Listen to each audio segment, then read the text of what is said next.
ഇന്നത്തെ ഈ യുവതലമുറയുണ്ടല്ലോ, പഴയ കാലത്തെ യുവതലമുറകളെ പോലെയല്ല, മനുഷ്യരെ പോലെയല്ല.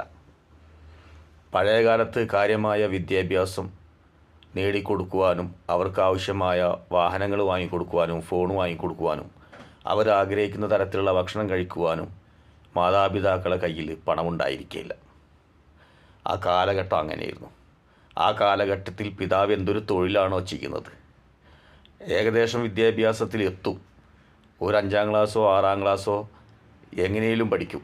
അത് കഴിഞ്ഞാൽ പിതാവിൻ്റെ ജോലിയിലേക്ക് ഇറങ്ങി അവരും തൊഴിലാളിയായി പിതാവിനെയും കുടുംബത്തെയും സഹോദരങ്ങളെയും സംരക്ഷിക്കുന്നവരായി മൂത്തവർ മാറും.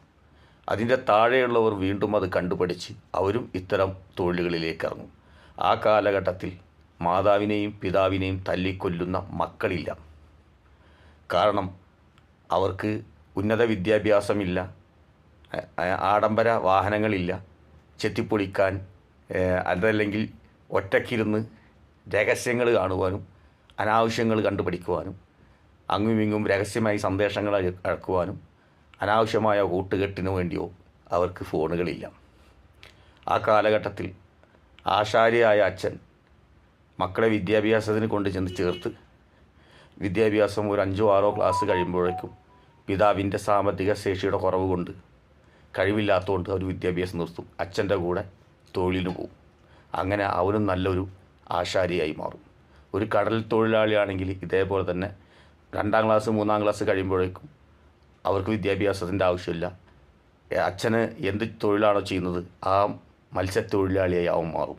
അങ്ങനെ എല്ലാ മേഖലകളിലും പിതാവിനെ അനുകരിച്ച് കുടുംബത്തിൽ പിതാവിനെ സഹായിക്കുന്ന, മാതാവിനെ സഹായിക്കുന്ന, സഹോദരങ്ങളെ സഹായിക്കുന്ന തലമുറകളായി മാറുകയും വളരെ ചെറുപ്പം മുതലേ അവർ തൊഴിൽ ചെയ്യുവാനും അധ്വാനിക്കുവാനും സമ്പാദിക്കുവാനും മനസ്സിലാക്കുകയും അങ്ങനെ തലമുറകൾ വളർന്നു വന്നു.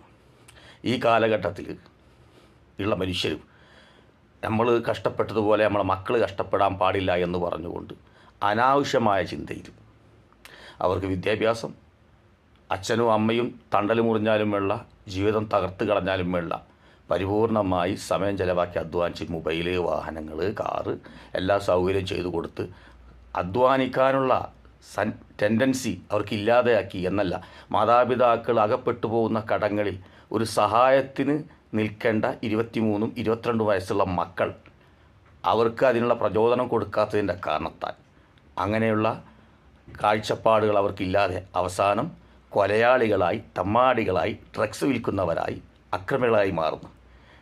ഇതിൻ്റെ ഉത്തരവാദികൾ മാതാപിതാക്കൾ തന്നെയാണ്.